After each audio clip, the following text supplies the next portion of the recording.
Today I want to talk to you about taking the time to make sure that you're maximizing your Social Security benefit. When and how you take Social Security benefit is going to be one of those initial and key decisions that you have to make when you enter retirement, and it's important to make sure you get that decision right, because making sure that you maximize your benefit can potentially mean receiving hundreds of thousands of dollars more from Social Security than what you would have if you would have gotten the timing of your benefit wrong. My name is Spencer Ford, CEO and Wealth Advisor with Conservative Financial Solutions, as well as a certified financial planner professional. So let's get into today's video.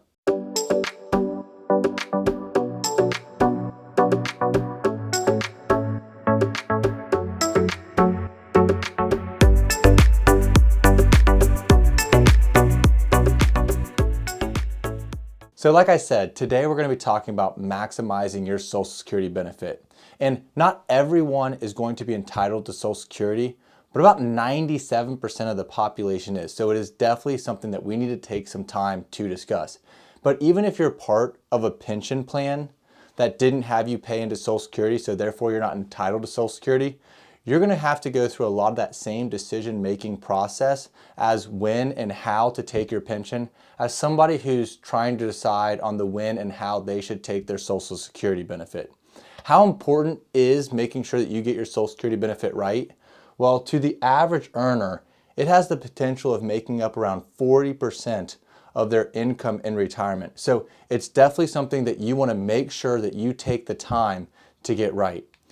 A few weeks ago, I was sitting down with a brand new family, and we were starting to talk about how we get the timing of the when and how Social Security right as we started to build their 3D retirement map for them.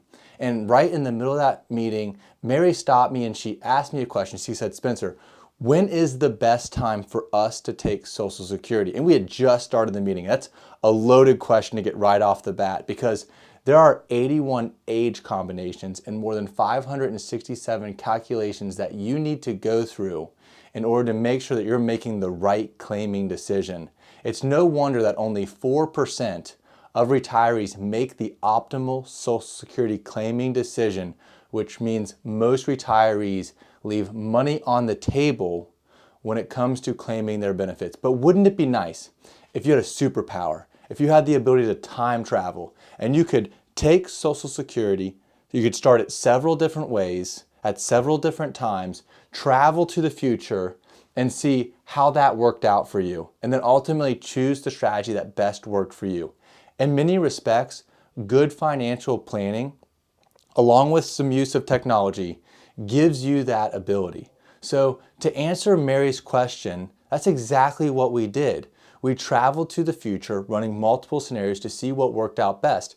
And she had Bob there with her. Mary and Bob had been married for a very long time, so we took into consideration their collective life expectancy, the other assets that they had saved for retirement, the other goals that they had, their other income sources, as well as a host of other factors so that we could figure out the best time to take Social Security.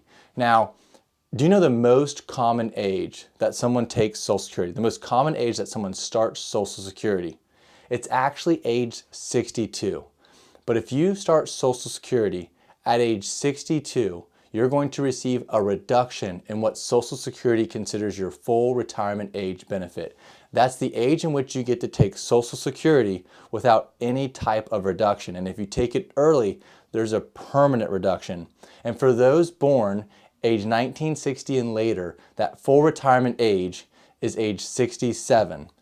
That starts to move up from age 65 starting in 1954. So for most people watching, your full retirement age for Social Security is probably between the age of 66 and 6 months and age 67. But who wants to wait until age 67 to retire? Most families don't. And Mary and Bob, they didn't want to wait either. They were both 64 years old and they were ready to retire now. Now, thankfully, we were able to build them a 3D retirement map based on the other assets that they had saved that actually allowed them to retire but delay taking Social Security for a couple of years in retirement. And here's what that meant for them, and this was absolutely the right strategy for them. What it meant for them is it meant getting an increase of $189,000 in Social Security over their lifetime than if they would have just started their benefit at the same time that they retired. And because of that, we were able to increase their probability of success in retirement by 22%. So getting the timing of the how and when you get Social Security correct is that important. For Bob and Mary, it was like adding an additional $189,000 to their retirement accounts because of the Social Security that they are now receiving that they would have missed out on. Remember when I said that only 4% of retirees make the optimal Social Security claiming decision, which means that many families are leaving money on the table when it comes to Social Security? That's a statistic that we aim to fix for the families that we serve. So make sure that you're working with someone that can help you take the time to get the timing, the how and the when of your Social Security benefit right so you can maximize your benefit and then make the first right step into making sure that your money lasts as long as you do. I'm Spencer Ford. If you enjoyed this video, please hit subscribe and we'll see you in the next one.